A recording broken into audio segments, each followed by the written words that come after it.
Olá, boa tarde, tudo bem? Meu nome é Isabela, eu vou apresentar o nosso trabalho hoje. Nosso tema é uma aplicação de armazenamento descentralizado que utiliza Lighthouse, PFS e Filecoin.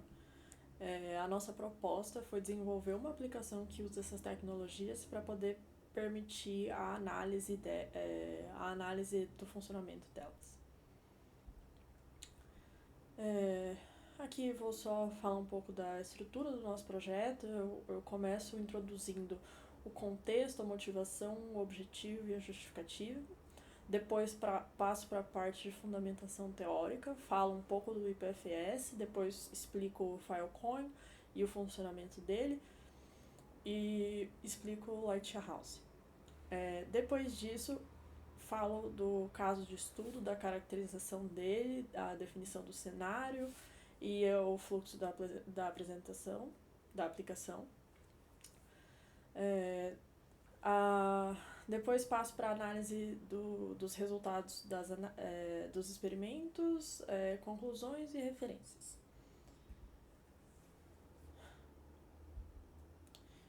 Então aqui eu vou explicar um pouco o contexto. Então, a digitalização do serviço tem aumentado muito nos últimos anos, né? E com isso aumentou também a quantidade de informações que são armazenadas em aplicações web, né? O problema é que o modelo centralizado de armazenamento ainda é o mais comum nessas aplicações. Qual que é o problema disso, né? O modelo centralizado, ele gera dependência de uma única infraestrutura. Então, assim, o que isso significa? Se o servidor central falhar ou ficar indisponível por qualquer momento, o acesso aos dados pode ficar comprometido, né? E isso é uma vulnerabilidade que ele tem. A intenção de diminuir a dependência de uma única infraestrutura. A gente vai. O objetivo do nosso trabalho é realizar um estudo de caso sobre o uso do Filecoin para armazenamento descentralizado no cenário de pet shop. Aí, a partir dessa aplicação, a gente vai avaliar a persistência, a integridade e disponibilidade dos dados. E a partir disso, a gente vai investigar as vantagens das tecnologias de armazenamento descentralizado em comparação com as limitações que a gente já comentou das tecnologias dos modelos centralizados de armazenamento. Aí, a nossa justificativa tem relação com a limitação do modelo centralizado de armazenamento, né? Como uma falha no servidor pode causar comprometimento ao acesso aos dados. A gente vai utilizar uma aplicação real que usa tecnologias de armazenamento descentralizado para poder avaliar as vantagens dessa alternativa.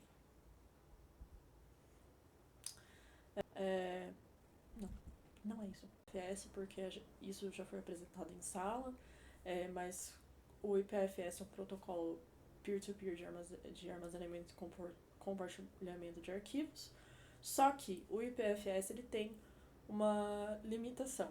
O IPFS sozinho, ele não garante que os arquivos, ele não garante a permanência desses arquivos, né? Então, assim, tem que ter um nó voluntariamente mantendo esse conteúdo disponível. E aí, com isso, por conta dessa limitação, digamos assim, surgiu o Filecoin. O Filecoin é uma rede descentralizada e peer-to-peer voltada ao armazenamento de arquivos. E o Filecoin, ele adiciona uma camada de incentivo financeiro para o armazenamento de arquivos. Então, assim, como que funciona?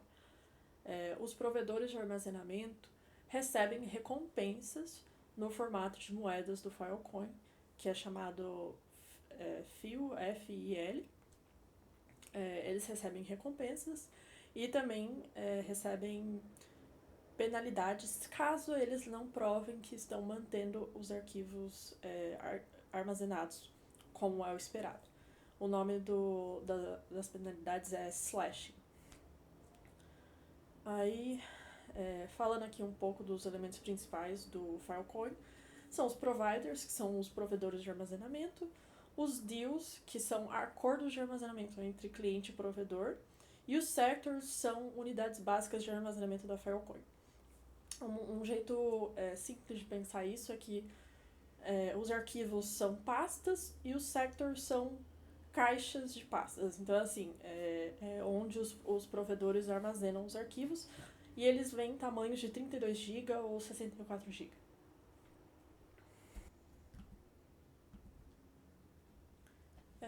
Aqui eu vou explicar um diagrama que fala do funcionamento geral do Filecoin. A ideia principal é que o cliente solicita o armazenamento, o Filecoin negocia com o provedor e o cliente envia os dados.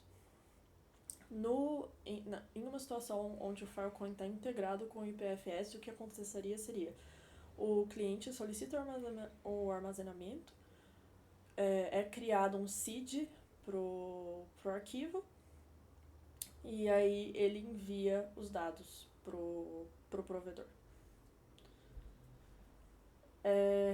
Assim que o cliente envia os dados, é criado um Filecoin Deal. Esse deal, ele define o tamanho do arquivo que vai ser armazenado, qual provedor que está armazenando isso, por quanto tempo o provedor tem que manter esse arquivo, quanto que ele vai ser pago. Então, todas essas informações assim, do acordo ficam definidas ali. E o blockchain, ele não armazena realmente o arquivo, ele só armazena os deals do Filecoin. E aí, assim, enquanto o acordo estiver ativo, enquanto estiver dentro da duração que foi definida no Filecoin Deal, o provedor precisa enviar provas de armazenamento, que são provas criptográficas. Ele prova por espaço e conteúdo, e aí o blockchain valida essas provas para provar que está sendo mantido mesmo, né, o arquivo no provedor. Aí aqui só mostra como que acontece quando um cliente solicita a recuperação de um arquivo, né? Ele solicita a recuperação, o Filecoin localiza o provedor com o arquivo e o provedor retorna o arquivo armazenado. É o caso da nossa aplicação. Então, assim, a nossa aplicação não interage diretamente com o Filecoin. Ela interage com a Lighthouse, que oferece APIs e SDK para envio, recuperação e gerenciamento de arquivos. E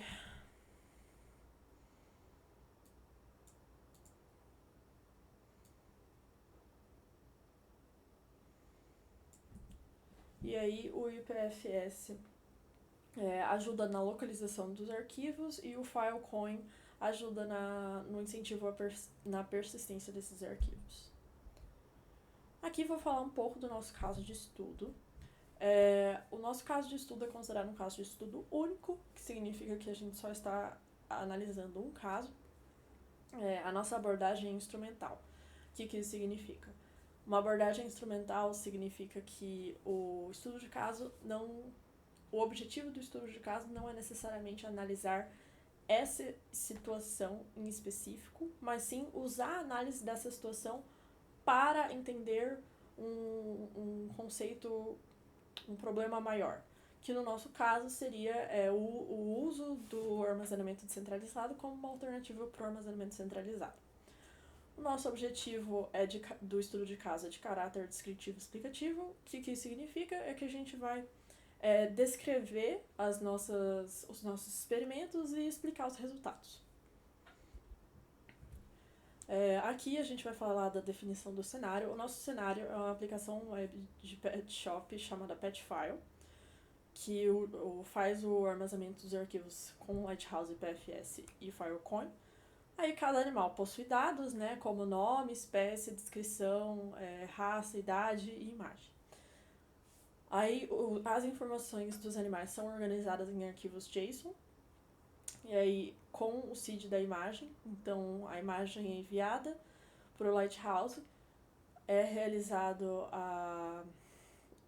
gerado um seed para essa imagem. Esse seed é armazenado com os dados do animal E então, esse arquivo JSON também é enviado para a Lighthouse e é gerado um seed desse arquivo JSON para garantir uma persistência não só dos metadados, mas também da imagem. Aí aqui só mostrando como que é a interface da aplicação, né? Essa interface, ela é intencional, porque de um lado pode ir para o fluxo de envio e armazenamento de dados, e para o outro é a recuperação dos arquivos. Falando aqui um pouco das funcionalidades. A aplicação permite o cadastro, o upload de imagens, a consulta de dados, ela é integrada com a plataforma Lighthouse e ela gera e armazena seeds para todos os arquivos armazenados. Aqui eu vou falar um pouco do fluxo da aplicação.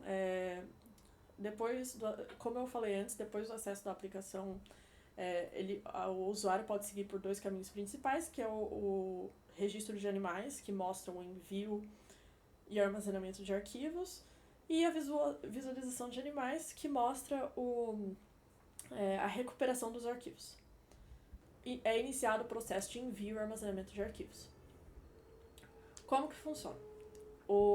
Mostra ali, né, o usuário acessa a página, preenche os dados, quando ele clica em salvar, o front-end envia uma requisição HTTP post animais para o back-end. Isso inclui todos os dados do animal, com nome, espécie, raça, descrição e foto. O back-end recebe isso e faz o upload com a função Lighthouse Upload da imagem para a Lighthouse com a API que foi gerada pelo grupo na plataforma Lighthouse. O Lighthouse recebe isso e armazena um arquivo com aquele processo do IPFS e o Filecoin que eu mostrei antes naquele diagrama. O Lighthouse responde com o nome da imagem, o hash, que no nosso caso é o seed, e o size, que é o tamanho que normalmente vem em bytes. Após isso, o back-end ele cria um arquivo JSON para o animal. Ele armazena todas as informações, ele cria um ID, armazena o nome, a espécie, a raça, a idade, a descrição e o seed que foi recebido da foto, e ele também cria um link com esse seed da foto para acessar a foto pela Lighthouse. E depois de criar esse JSON, ele envia o arquivo de novo para a Lighthouse. A Lighthouse armazena novamente com o mesmo processo e responde com o arquivo, com o seed do JSON enviado. E aí o back-end pega e salva no índice local o ID e o seed JSON do índice do animal. Com isso, o HTTP, o back-end, ele envia uma resposta pro front-end HTTP 201 created. Ele fala que o animal foi salvo com sucesso e o usuário exibe essa mensagem e o front-end exibe essa mensagem para o usuário. Um ponto importante aqui, a aplicação do nosso cenário não é completamente descentralizada por conta do índice local. Em uma aplicação que é sim completamente 100% descentralizada, o índice local seria substituído por um smart contract. Então, assim, com o smart contract, dá para você acessar diretamente o arquivo na plataforma descentralizada, só que isso envolveria custos para a equipe, né? O Lighthouse tem mensalidades que permitem isso, mas por conta dos custos a gente não pode aplicar 100% um armazenamento descentralizado, mas dá para avaliar mesmo assim, né? É só uma representação. Aí aqui a gente tem o fluxo de recuperação. O fluxo de recuperação acontece quando o usuário acessa a página de animais disponíveis. Então, ele acessa a página de animais disponíveis e o front-end envia um GET para o back-end para listar todos os animais cadastrados.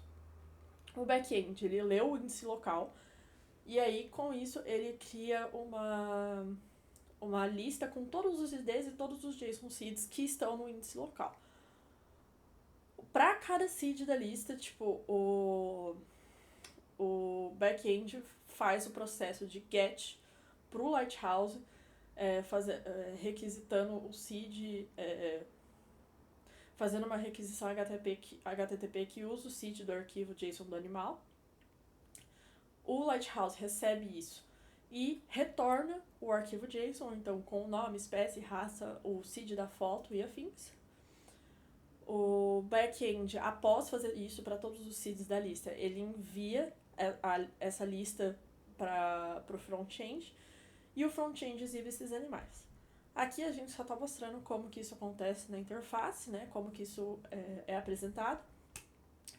E aí tem outra opção para o fluxo de recuperação também, que é quando na página anterior o usuário clica em um animal específico, a aplicação retorna todos os dados desse animal específico, não só a foto e nome. Então, após clicar em um animal específico, o front-end envia um get para o back-end com uma requisição para recuperar os detalhes de um animal, né? O back-end lê o índice local e, de novo, o índice local retorna uma lista, né, de todos os IDs e todos os JSON seeds, e o back-end busca nessa lista pelo ID do animal específico que foi clicado. O índice local, após achar o JSON seed do animal com o ID que foi enviado, o back-end manda um get para a Lighthouse novamente, pedindo o HTTP, pedindo o JSON do animal selecionado. O Lighthouse retorna com todos os dados do JSON. E aí o back-end envia os dados todos e o usuário, o front-end, exibe a página de detalhes para o usuário. Então, é assim que fica a página de detalhes no fim, com o nome, a espécie, a raça, a idade e a descrição. Tem os dados do animal, como que foi encontrados, né? Então tem o seed da foto, tem o seed do JSON, você pode acessar o JSON na Lighthouse pelo seed. E é isso. Agora a gente vai fazer uma análise do cenário. Testa em diferentes momentos, então já tem algumas semanas que a gente está usando essa aplicação para testar e tudo. E a gente verificou também os Filecoin Deals por meio da função da Lighthouse, que é lighthouse.dealStatus, que aí ele retorna o status do Filecoin Deal para você poder verificar se realmente está associado a um deal esse arquivo. Então aqui só mostrando, né, um dos resultados do experimento, que é o Filecoin Deal. Então ver como ele mostra o ID do deal e o provedor que está armazenando esse arquivo. Nesse arquivo aqui tinham 3, mas a quantidade pode variar. Aqui a gente faz a análise da persistência dos dados, né? Como eu falei, a gente acessou a partir em diferentes momentos os arquivos. A gente também removeu a imagem original do computador de origem e acessamos a aplicação em computadores diferentes para testar que o arquivo não depende só de um local, de um armazenamento centralizado, que seria no computador original. A gente testou também a integridade dos dados, que a gente comparou, né, os dados cadastrados e os dados recuperados. Todos foram exibidos corretamente. A análise de disponibilidade dos dados. A gente, como falei, acessou em diferentes momentos para garantir que o tempo não mudaria, né, a acessibilidade do arquivo. E a gente também testou diferentes métodos de acessar os arquivos. Então a gente não só acessou pela aplicação, mas pelos links da Lighthouse, né, usando o seed dos arquivos. A gente confirmou, né, o deal status com a rede Filecoin, só que teve a nossa aplicação teve algumas limitações com relação à disponibilidade, que tem que ter internet para dar certo acessar os arquivos, e os seeds têm que ser preservados por conta da gente não implementar os smart contracts. Então, assim, os seeds do índice local têm que continuar preservados. E o funcionamento da Lighthouse é essencial para a persistência, para a disponibilidade dos dados. Aqui só listando as limitações do estudo no geral, né? É importante lembrar que a gente só está fazendo o estudo de caso de um caso único, então assim, não temos como afirmar que as análises feitas aqui podem ser aplicadas para mais de um cenário, né? Os testes foram realizados em um ambiente local, então, dependendo da máquina utilizada ou de ambientes diversos, talvez não funcione tão bem. Como falei também, dependência da conexão com a internet da plataforma Lighthouse. E uma das limitações também que a gente viu é que a gente não conseguiu visualizar internamente a comunicação entre o Lighthouse e o Filecoin. Então, muito das análises foi baseado em informações que a documentação do Filecoin da Lighthouse dava pra gente. Então, a gente não conseguia ver, né, claro, a comunicação do Lighthouse com o Filecoin com o provedor. Então, muitas das coisas a gente está usando a fundamentação teórica. Aqui as conclusões, o Petfile atingiu o objetivo do estudo de caso, facilitou bastante, a Lighthouse facilitou o uso de BFS Filecoin, os arquivos puderam ser armazenados e todos foram gerados SID. Sim, teve uma menor dependência do armazenamento local, apesar de que a gente não pôde fazer uma aplicação completamente descentralizada. Os deals mostraram que a relação com o armazenamento descentralizado e, no geral, a solução contribuiu para a persistência, integridade e disponibilidade dos dados. Aqui temos as referências principais, a gente usou principalmente a documentação do Filecoin PFS Lighthouse para fundamentação teórica. Eu também falei um pouco da metodologia do estudo de caso, né? Eu li o livro aqui do Robert Sheen. Ele estuda estudos de caso, né? E explica como fazer o planejamento e a coleta dos dados. A nossa licença a gente escolheu porque pode ser usada com a devida referenciação, pode ser utilizada para fins acadêmicos, mas não pode ser utilizada para comercialmente. E é isso. Muito obrigada pela atenção.